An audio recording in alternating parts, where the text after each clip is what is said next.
Hey all, welcome to this video. So this is our final project for the course EET 5373 Advanced PLC Systems. So the title of the project is Automating an Industrial Dishwashing System with HIL using Factory IO. So Factory IO is a kind of a simulation software which Josh is going to talk about a little ahead. So to introduce myself, my name is Dunstan. I'm currently doing my master's here in mechatronics. And this project was kind of, motivated. It motivated us to build this project because I work as a student worker at the Wadsworth Dining Hall, and the students there manually put the dishes, and that's when we decided let's build an automated system and using HIL with the PLC and HMI and a simulation. So from here onwards, I hand this over to Josh, and he's going to talk about the Factory IO. Well, so I'm Josh. I'm also a mechatronics student here at Michigan Tech, and HIL, what Dunstan was talking about, is hardware in the loop, which means we use simulation for the factory part of the program, but then a hardware PLC for the programming, which lets us get the best of both worlds. We have rapid prototyping and quick changes with the simulation, but then realistic programming on an actual PLC. So here is our setup. We start with this emitter, this green arrow, which spits out parts, dishes, at a rate similar to how a student would manually place them on the conveyor. So these metal ones represent utensils, the blue ones represent bowls, and the green ones, if there's any on here, represent plates. They get pushed along, sensed by a diffuse sensor, and every other one gets pushed over here to this queue. So we have two separate queues, one queue for each dishwasher. Dishwashers are represented by these CNC milling stations because due to limited options in Factory IO. And there's two of them for speed because we found that one dishwashing station alone was not nearly fast enough for the number of dishes coming in. We have a little control panel over here for high-level control. And you can see as the dishes go in, they get picked up by the robot, placed into the dishwasher, washed, and then come out the other end. Coming over here, the dishes get merged by these conveyors onto a single line where they're sensed by a little camera right here. Based on the signal the camera sends out, they'll get moved either to the left, straight, or right, depending on the dish type. Then, down here, they get filled into these containers, and a stacker crane will put them into a drying rack where they can be later requested if more dishes are needed in the cafeteria. Next, we'll move on to Eric, who will explain some of the inner workings of the PLC code for this project. I'm Eric Hauk, and I'm here to explain how some of our PLC code makes our simulation run. So as Joshua just described, the sorted dishes come off this conveyor and drop down into each of these containers here.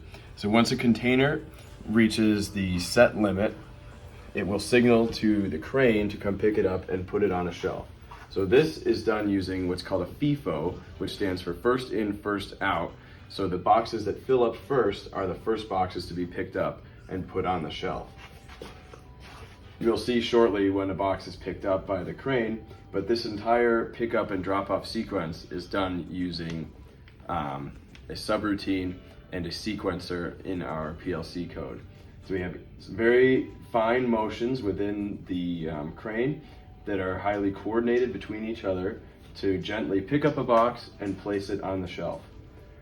Lastly, we're also able to drop off boxes from the shelf to our drop-off conveyor over here.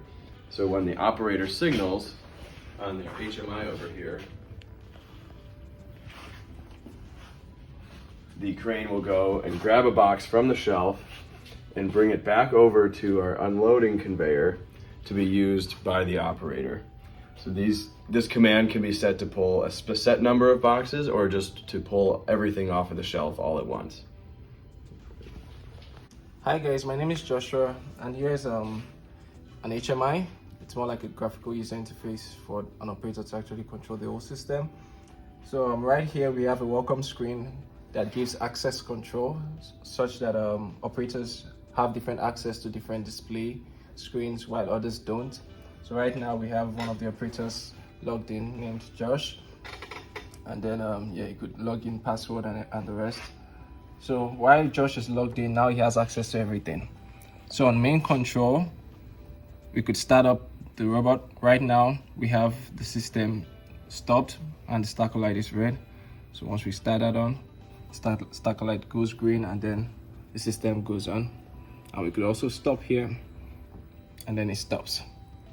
Currently we could run it in manual mode. It's more like jogging. So if I press it down, we could see the system runs, and then same momentary push button. Once I remove it, it stops immediately. So other things we have here, we have conveyor settings. Here we could monitor the conveyors and know the status of it. So right here we could see difference. Right now robot 1 is energized, conveyor 2, conveyor 1 is not energized. If I go ahead and start it up, now we'll see what happens on the conveyors. So this is just we being able to monitor the conveyors right, straight and left are switched on right now. And then we could also monitor the parts, the number of parts that has been emitted. We have green, blue, gray. We know the number of parts pending, waiting to be machined at the moment. Other things we could do right here, we could set the number of limits we want using a counter. So right here it's 6 is 3. I could turn it to 5, and there you have it. It's 5 now. So lastly, one of the things we could also do here is unloading. So right here we could see the number of boxes that has been stored, and then I could tell it I want 5. I could say no, give me 7 boxes, and then it turns to 7, and then I start the unload process and that begins. So there you have it. We have a lot of stuff we could do using HMI. Hey guys, I'm back, and so I'm going to explain about MQTT and Node-RED. So what we're going to do is, I kind of thought, why not take this project to a little different level, like with SCADA and Industry 4.0. So I kind of created a system where I could, I could make like a dashboard and kind of give it like start and stop controls. Say I'm the manager of the dining hall and I'm working from home, and I can monitor what's happening in my dishwashing station, how the automation systems are doing. So the dashboard kind of gives you live readings about how many basically how many parts are coming in so basically how many bowls are coming in, how many plates are coming in, so all of these. And it also gives me the data how many parts are in the system right now. So if you currently see my factory is currently running, I mean the dishwashing station is running, we see the parts in the system are these many. So it kind of calculates all of these parts that are currently in the system, and we see these live readings on the dashboard. These are very dynamic, these keep changing. So it's 11 now, you see this become 22 right now, and this is 6 right now, and this is 10, and this is changing. So I can also like stop. If I press the stop button, so it kind of stops my factory remotely. So I decide, but my robots just do the cleaning job, but rest assured everything is working fine. If I start and if I open the factory, my conveyors are running back again.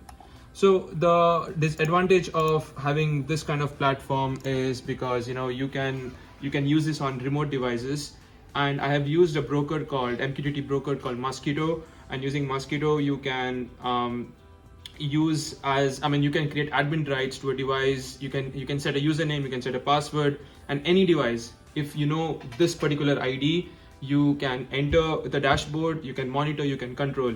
So this is the concept of Node-RED. This is something new right now, and that's open source and very good for learning.